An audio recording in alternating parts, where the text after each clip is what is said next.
Salut et bienvenue pour cet nouvel épisode consacré à l'apprentissage de React tout en combinant l'utilisation avec la Laravel 9. Dans cet épisode, nous allons concevoir le back-end, c'est-à-dire nous allons nous attaquer à la méthode post qui va permettre d'insérer les films dans la base de données Laravel. Et pour ce faire, nous allons utiliser Insomnia-LTS puisque au niveau React, on est du côté de la récupération des données. Donc la toute première chose à faire, c'est de créer ici une première route. Et la méthode, ça sera la méthode post. Et ici, vous appelez l'URL films. Et là, vous allez juste ajouter la méthode store. Et là, on dira qu'il utilisera le même contrôleur, c'est-à-dire le film controller. Et là, on va lui dire qu'il va utiliser une nouvelle méthode que nous allons appeler store. Et vous faites ça, vous avez juste à fermer ici. Et vous rendez au niveau du contrôleur film controller et créer la méthode store. Et là, on va créer la méthode store. Ça sera public function store qui va permettre de sauvegarder. Et cette méthode store prendra en paramètre la requête, les données de la requête, c'est-à-dire les paramètres que l'utilisateur pourra envoyer. Et ici, on va lui demander de récupérer le modèle film qu'on va sauvegarder dans une variable qu'on va appeler film. Une fois que cela est fait, on peut juste valider les données qui proviennent du client en faisant la méthode $request_validate. Mais là, puisqu'il s'agit d'une API, nous ne pouvons pas procéder ainsi. Donc, ce que nous allons faire, nous allons procéder différemment. Nous allons dire que l'URL, ça sera la requête et la donnée qui provient de la requête qui est l'URL. Et nous allons faire de même pour le titre et la description. Donc, ça sera titre. Et ensuite, la dernière partie, ça sera consacré à la description. Donc ici, ça sera description. Et avant d'insérer dans la base de données, nous devons nous assurer que ces trois champs sont différents de vide. Donc, nous allons juste faire une petite condition toute simple qui est if différent de empty de $URL and différent de empty et on fait pareil pour le titre. Et dans le cas contraire, on a else ici. Nous allons dire que nous allons retourner une réponse. Et cette réponse contiendra un tableau JSON dont nous allons donner les paramètres. Ça sera, le premier paramètre sera le message. Et le message, ça sera veuillez remplir tous les champs. Et ici, nous allons lui dire que nous avons une donnée envoyée au client qui est le statut. Et ici, nous allons dire que le statut envoyé au client, c'est le statut 400. Que je reformate tout ça. On n'oublie pas ici de fermer notre accolade. Et une fois que c'est fait, nous allons venir ici enregistrer le film. Donc ici, nous allons dire que le film, l'URL du film, ça sera égal à l'URL. Puisqu'on sauvegarde on sauvegarde le modèle film dans la variable film, donc on peut directement lui attribuer des valeurs. Donc on fait pareil pour le titre qui sera égal à $titre. Et on fait aussi pareil pour le film.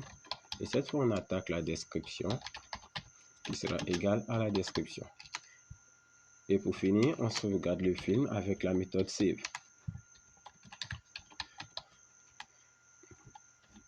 Et une fois que tout cela est terminé, nous allons juste faire un return de réponse. Nous allons retenir une réponse à l'utilisateur au format JSON. Et en l'intérieur, on aura un tableau qui sera, le premier, ça sera, on va dire, le film. Nous allons retenir le film enregistré qui sera le $film. Nous allons retenir le status qui est le statut 200 qui veut dire que tout s'est bien exécuté. Et ici, le message, ça sera film inséré avec succès. Et là, on vient en faible là. Je vais juste reformater et enregistrer. Et là, si on vérifie bien, on a toutes nos données qui sont bien fournies. Et si on va maintenant au niveau de, on va dire, Insomnia pour faire ce test. et au niveau d'Insomnia, ici c'est juste, vous appelez endpoint/api/film/store. Et ici, vous choisissez la méthode, vous la mettez en poste. Et si vous ne fournissez aucun paramètre et que vous cliquez sur Send,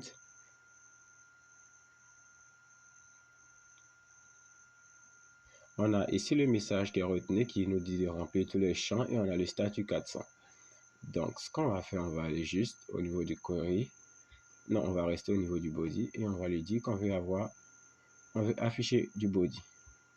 Donc, on va lui demander d'afficher le JSON. Et cette fois, on va lui dire que pour l'URL, nous allons avoir une URL que nous allons définir plus tard.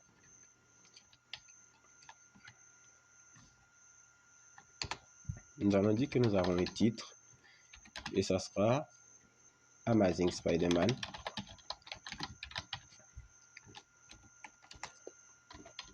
Et pour la description, nous allons mettre film de Spider-Man.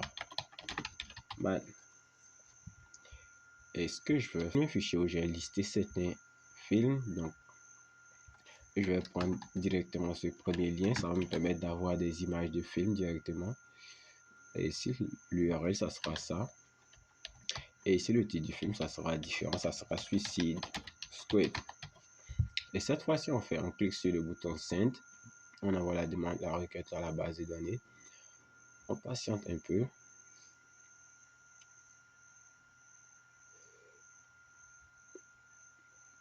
Et après pas mal d'erreurs, on a l'erreur 500.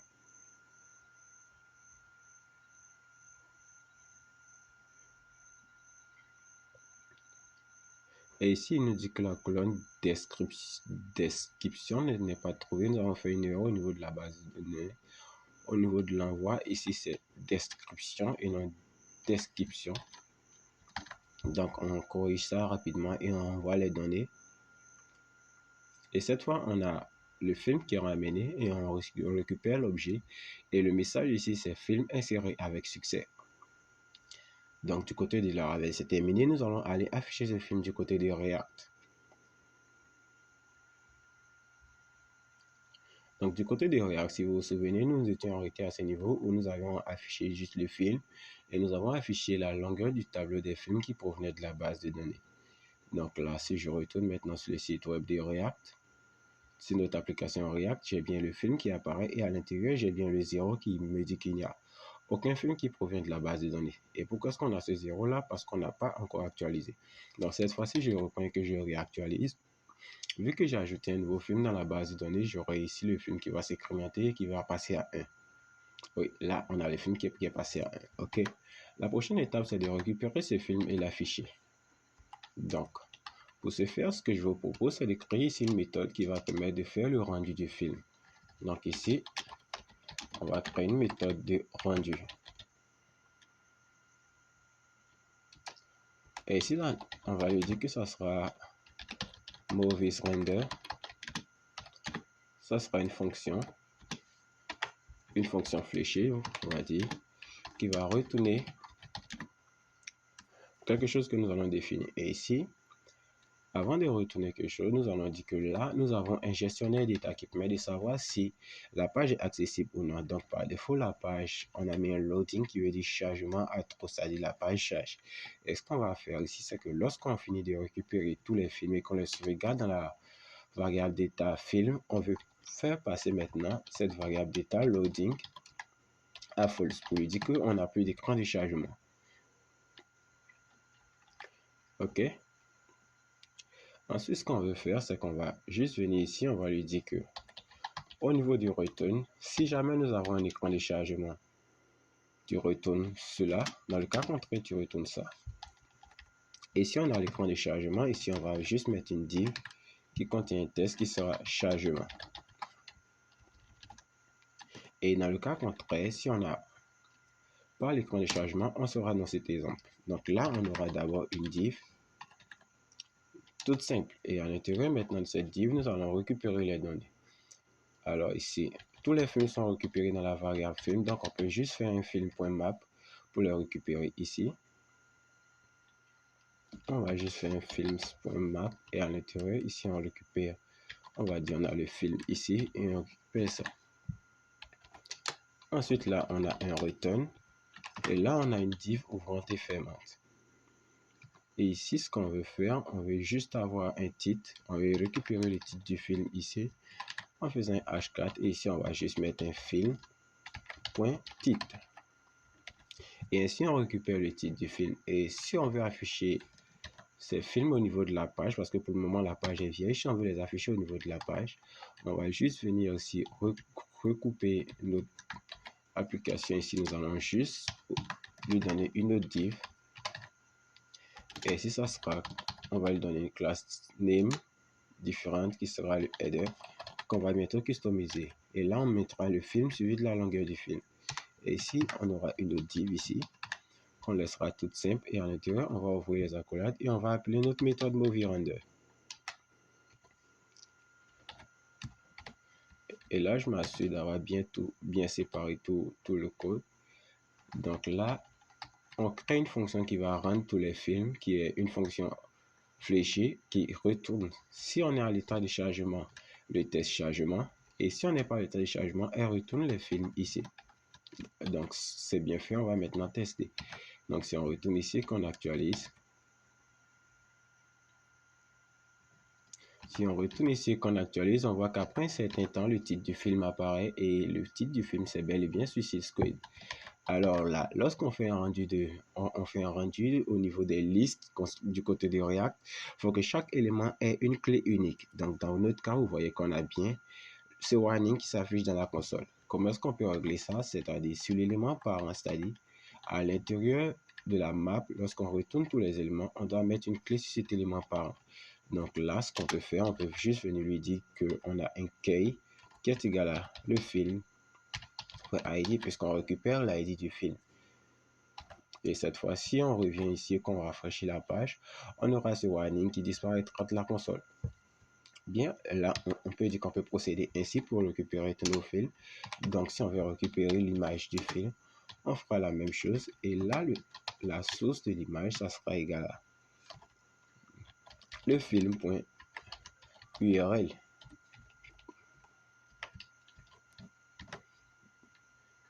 Et là, il va mettre un peu de temps pour compiler. Et si jamais ça rafraîchit, on verra qu'on a l'image du film suivi du titre du film. Et on peut procéder ainsi de suite pour la description et toutes les autres informations. Bien que cette méthode soit assez bonne, ce que je vous recommande de faire, c'est-à-dire on va déstructurer le film ici. C'est-à-dire ce film, la variable film ici contient des propriétés telles que l'idée, le titre, la description et autres. Donc, on va juste venir faire la déstructuration ici et les utiliser directement. Au lieu d'appeler à chaque fois film.film, on va juste déstructurer l'objet film.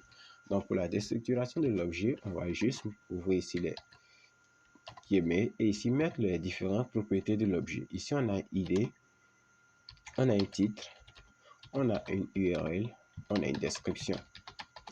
Donc, maintenant, au lieu d'appeler le film.film, on retire juste film et on appelle directement l'élément concerné. Donc, on n'aura plus film.id, film.url, on aura juste titre, URL et description. Et là, juste en bas, juste avant d'afficher ça, je vais juste afficher la description dans un paragraphe complet. Et là, j'aurai la description.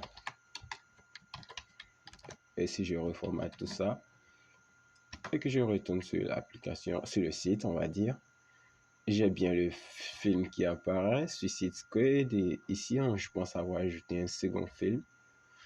Je vais ajouter un second film, histoire de corriger tout ça. Je vais ajouter la Reine des Neiges. Et ici, j'ai juste à remplacer l'URL. Et ici, ça sera la Reine des Neiges. Et ici, ça sera pour la description, on va dire, qu'on prendra film de la Reine des Neiges. Cette fois, on fait un send pour l'envoyer au niveau de la base de données. On a un retour de 200, on a le message, film et série avec succès, et on a le film qui est retourné. Donc, si on revient du côté de React, quand on rafraîchit notre application, on a le nombre total de films qui apparaît et après quelques secondes, on a le second film qui apparaît qui est aussi la Reine des Neiges. Donc, n'hésitez pas à vous abonner pour la suite de cette vidéo dans laquelle nous allons penser à customiser l'interface d'accueil de notre petite application de film.